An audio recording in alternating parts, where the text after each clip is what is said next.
with the Community Development Agency. And I'd like to identify some of the other staff people that are out here today. We have Alex Westhoff here from our staff. Bridget Van Belden is there. Lauren Armstrong back there. And Kristen Drum has greeted you at the front. And then from the Department of Public Works, we have Roger Leventhal. You'll be hearing from all of them later today. And in addition, we have a number of people from the county who volunteered to be facilitators today to help with the activities that we have ongoing. And that includes Vivian Lowe, Patty Bassett, Kellen is here, Kellen Damon. And Kellen is with our sustainability team, and I wanted to call your attention to the table in the back. Please make your way to that table. There's information, as you saw in the presentation. Part of the task of the sustainability team is to help reduce greenhouse gases. And I know I'm preaching to the choir here, but you might take a look at some of the additional information, because there is a new program, or a revised program for energy upgrades to homes, and Kellen can tell you more about that. Vicki Nichols is also here as a facilitator helper, and Shelley Ingram. There's Shelley, thanks. And if I missed anybody else, please let me know. Also, we have a technical advisory committee, as you may recall, and a stakeholder advisory committee. And this morning, we have a couple of members that I saw come in. Arthur Valenta from the Stakeholder Advisory Committee, and Alex Hines. And did I miss any? Shannon Fiala from the Technical Advisory Committee. Okay, there. Hi, Shannon. And then I also saw coming in Supervisor Kinsey. And I wondered if you wanted to say a couple of words, or just pretend you're not a regular person. I really appreciate everyone who has chosen to come here. And of course, we're deeply involved in this project here, but I want you to know we're a whole county, we're a peninsula, and there's a corresponding effort that we're organizing on the Bayside. We won't talk about that today. We're interested in the coast, but as a county, we're looking at both sides of our peninsula, and I think this is a great opportunity for us all to learn. Thank you. So let's talk about what our goals are for today.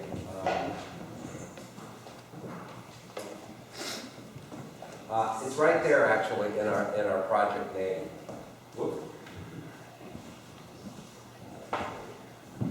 There we go. Collaboration.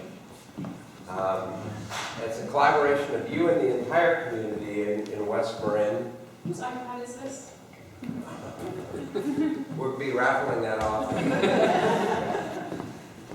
To work together, and as many of you heard me say, as the Scouts say, our goal is to be prepared. In this case, be prepared for sea level rise and the changes in storms and flooding that are associated with climate change, or as I like to call it, climate disruption. A little overview of what we're going to try to achieve today. First of all, for those of you who've been to our previous meetings, very hearty welcome back. And for those of you who are new today to this process, we're very, very glad that you're joining the work. And I will go over very briefly what we've done to this point. First, I will give that sort of background on where we are with the C-SMART project. And then later today we'll talk about, well, actually Roger Leventhal will introduce some of the adaptation options that could be employed to deal with sea level rises impacts over the short and longer term. Some of those that you saw in the presentation of the film, both what we call soft or green solutions, and more hardened infrastructure, or you may hear them called gray solutions. And then we'll do a little exercise, the game of floods. Roger was a major contributor to developing that idea, and we've been working with it a little bit. And the idea there is basically to get people familiar with the kinds of options that we would face, and in a abstract form begin to see how those might be employed in dealing with sea level rise. And finally, we'll take a look at that information and apply it to our own area right here in the individual workbooks that we're going to hand out. How that, to get your ideas about how those concepts might be applied to our particular situation over the next coming decades. So this shows the basic steps to the adaptation process. Initially, we're in a 2-year planning period. We hope to go through this cycle in the first 2 years. But I emphasize the word initial because we will not have all the answers at the end of this initial process, this first round. And what we'll need to do is to watch, and as conditions change, and monitor the effectiveness of the initial measures that we put in place, and learn from that experience, and continue this process as both sea level continues to change, climate continues to change, and we get more information. So I'll talk a little bit about the science that we're basing our work on. And that we could not have done without the already established interagency cooperation that we have been able to achieve in this area. We're working very closely with the Gulf of the Farallones National Marine Sanctuary, with the Point Blue Conservation Service, formerly PRBO, and with the USGS. And through the USGS and PRBO, we have a state-of-the-art set of projections about what could happen with sea level rise, 40 different scenarios from here to the year 2100. Doesn't mean that that's what's going to happen, but that's the best guesstimates at this point, and it's basically the best available science about what's happening with the globe as a whole, and bringing it down through very sophisticated modeling to our area here, right down to the parcel level. We're beneficiaries of probably more than $2 million worth of work that the USGS did. We were one of the first areas that they were looking at, and that's the information that we're working with right now. They're continuing their work and refining it now, focusing on Southern California.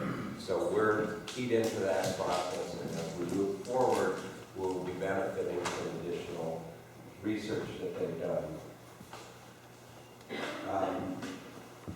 The second step that we did was to identify the assets. We call them assets, but it's basically anything that we care about in this community. That obviously our homes, but things like schools, clinics, infrastructure, obviously the roads, things that could be affected by rising sea levels and more intense storms. And we put together all the information that we were able to gather from agencies and from our own extensive data at the county, put those out on maps, and through a series of public or through community workshops, had the members of the community come in and give us additional information and update. Similarly, we did that with the agencies who have various responsibilities in this area. So we have a pretty good idea of where these things exist, but it gives us a basis for working at this point. And upon that basis, we began to assess the vulnerability of those different assets. So there's a difference between how one type of asset might react to or be affected by sea level rise. For example, if it's a parking lot, that's fairly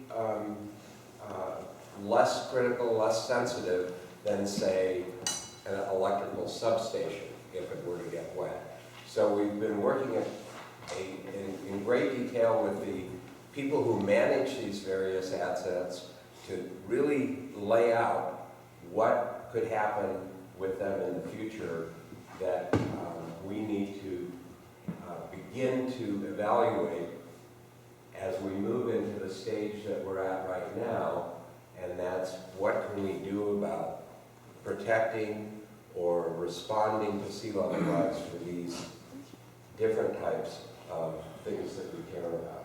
Has any of your assessment gone into what the cascading impacts are? You mentioned substation. The substation goes down. What happens to other infrastructure that's attached to that?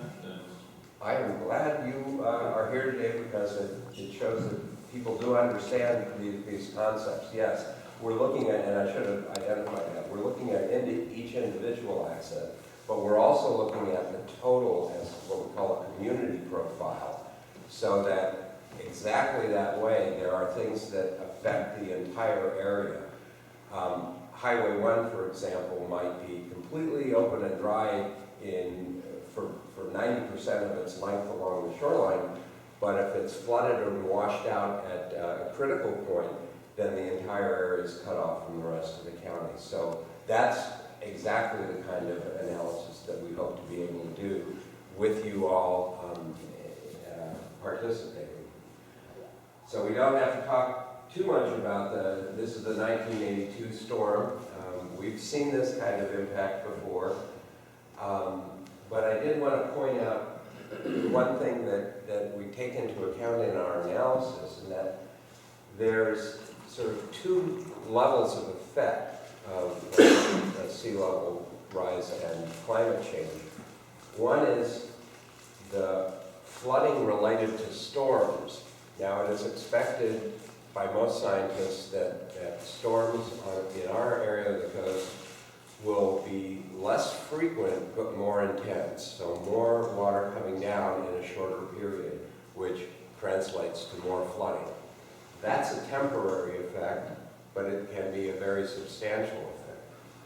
Underneath that, or on top of that, is the persistent rise of the sea itself. So what we look at and what you'll see in some of the maps that you're dealing with today is that first you begin to see impacts from flooding, and then those over time spread to larger areas. So an area that is not directly affected by sea level rise per se would be temporarily affected in the earlier years, and then later it would begin to be more permanently affected by sea level rise, while that temporary impact expands out to the rest, or to a larger area.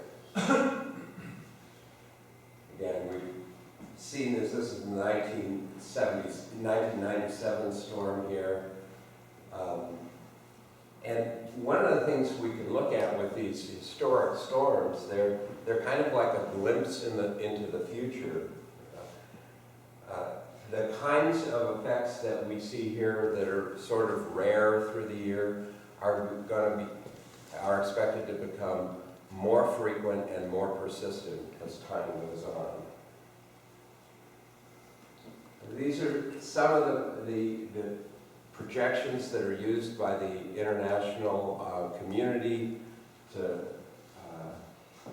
look at the world situation in terms of climate change. And as you see here, we're taking, this would be 3 feet, we're taking the middle projection between the lowest projections and the highest projections.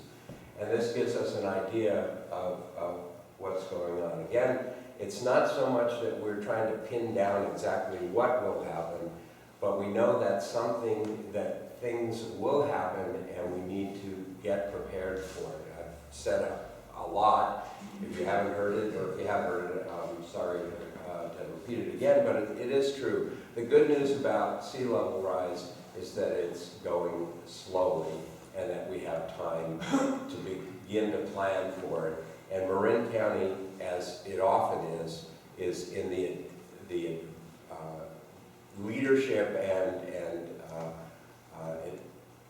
initial work being done here, kind of ahead of a lot of other places. Certainly around places around the country, we do have some people who are working just as hard here in the Bay Area, which seems to be the center of innovation, as we well know. So this illustrates kind of what we're talking about in terms of the effects between the different components of coastal water levels. Ultimately, that's what we're looking at. What is the level of the water? Because that determines how much is going to be affected. And the components of that include sea level rise. Whoops, I guess that one isn't going to do it.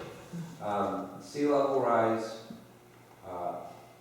up to perhaps 60 inches by the year 2100.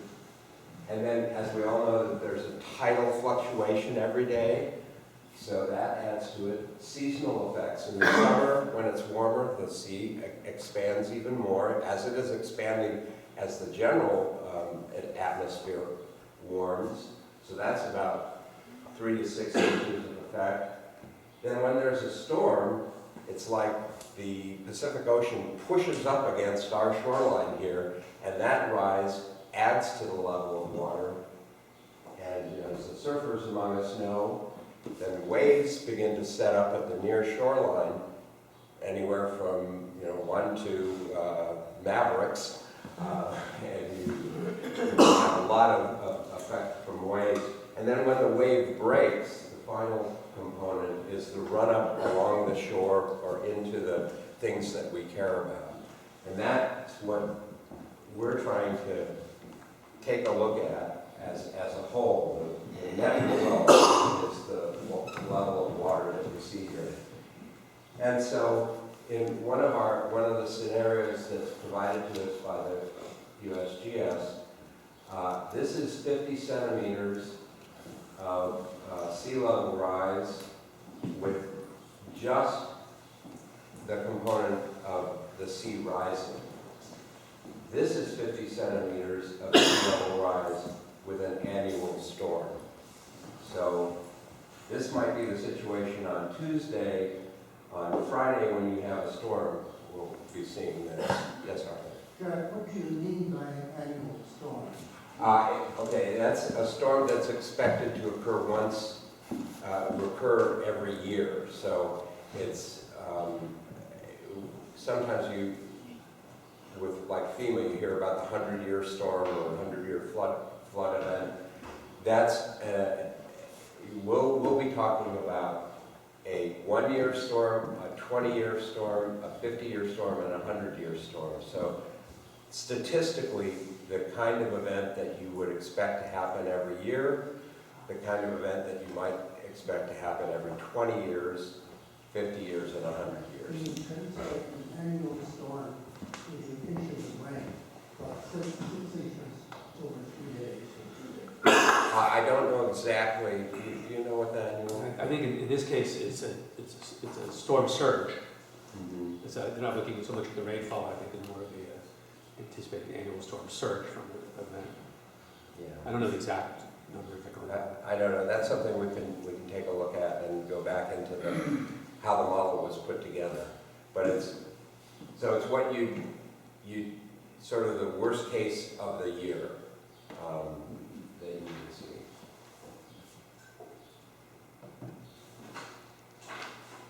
I mentioned that we're doing this asset mapping, and by the way, if anybody comes up with a better word than asset, please let us know.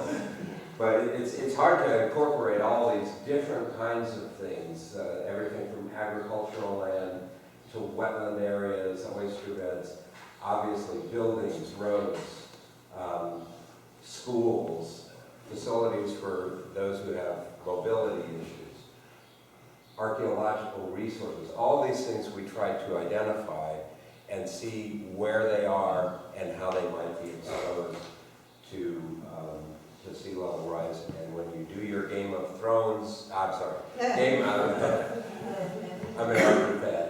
When you do your Game of Floods later today, you'll see that there are assets laid out in that mythical island Marin. So, as I said, we've gone down that process a bit, and we have sets of maps like this that begin to identify where those assets are and how they could be affected by the different levels of sea level rise and the different combinations of storms. So this grouping here sort of spans the potential that we have in our scenarios. From even though there are 40 scenarios, that would be hard to deal with on a daily basis, but this gives points within that spectrum that allow us to do detailed planning. You accidentally skipped forward 2 slides, just so you know. Yeah. Okay. And as I mentioned, this was the community was part of the process, and really it was extremely helpful to have this. We identified 75, I think, additional assets that did not show up in all the databases that we had collected, as well as updating those and correcting some that were in there but not exactly right. Hey, Jack, Yes. can I just say that meeting, that was a World Series night meeting. Right. And people still showed up. Yeah. We had not predicted that when we set the meeting. We should, and believe me, we'll take it into account this year. So that was very valuable. And the other thing that we did is we put this up on our website so that people who were not able to make this meeting or people who had additional information could add that information in later. And Alex, did we get a lot of input that way? Not a whole lot, no. Well, But maybe it's there. a start. The point is that that's there, that opportunity there is there, and that's something that we are very cognizant of. People are very busy, they have a lot to do out here, you know, certainly coming to a meeting on the other side at the county center is a lot to ask. So we're working very hard on trying to find ways to make it easier for people to participate from their own homes. This is a version of the exercise that you'll be doing today, the Game of Floods, that we were testing out with one of the high schools, in this case, Cam High, with some of the people who are going to be critical to this issue, who will be taking over from us and trying to deal with the mess that we left them. And it was very encouraging to work with the students on this. They were very bright, very involved, and saw the significance of this to their own lives. So with that, I'll turn it over to Roger, who will then talk about the nature of adaptation. Yeah, so I'm going to pretty quickly just go through the various adaptation measures that are available to you today as you help those poor folks on Marin Island adapt to sea level rise. And we put them in the 3 sort of broad categories, and you don't need to look at the details because we're going to go through each one kind of quickly, one by one, and talk about the pros and the cons and kind of how they use. And then each of these, it becomes a card or a little symbol that you'll then play as you work on an adaptation plan for the Marin Island.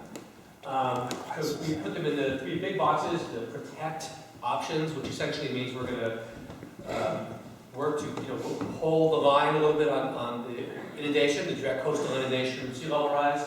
And they break down generally into 2 broad categories of the hard engineering that Jack mentioned, kind of walls and rocks and in the levees, tide gates, and then over to the right are some of the softer engineering solutions that we're hearing a lot about these days, more nature-based solutions using wetlands.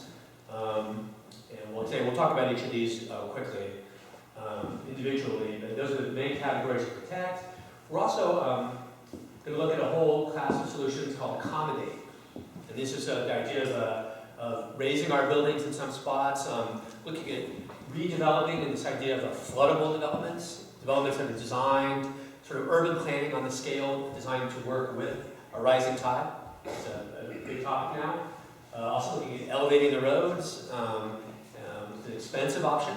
And I should note that, and Richard will talk later more details of the game, but each adaptation item in your toolbox, so to speak, has an idea of its cost and then its environmental impact. Those are the E's. And then the final broad category of adaptation options is planned retreat, managed retreat, which includes removing and relocating buildings, zoning, post-storm planning, sort of all the things you would do to prepare up front for sea level rise impacts. And this is a whole sort of third range of broad categories. Our goal with this, we're calling it a game, but I think it's important to say that it's a game as if what a lot of organizations do, sort of scenario planning. So planning, like the military does a lot of scenario planning, and they call war gaming and such. So it's not that we mean it's not serious, it's actually very serious, but it's a kind of what you'll be doing today is putting you directly into the role of what we're doing and thinking about in the county is, how do you prepare at a large scale for the impacts for sea level rise? And in that sense, we're using the game of floods as a way of looking at scenario planning. And really what we hope to get out of this in part is a realization and a discussion of the trade-offs and the impacts that go into looking at sea level rise adaptation options and have those discussions. We're not going to build anything based on what you come today or apply for permits on it, likely, but it'll start kind of getting everybody understanding the challenges that we all face, because it's really your community and your future and how this community is going to look. But as you go through this adaptations today, be aware that you're part of a long history of people who had to adapt to a rising sea level, because people have been doing this for a long time. Some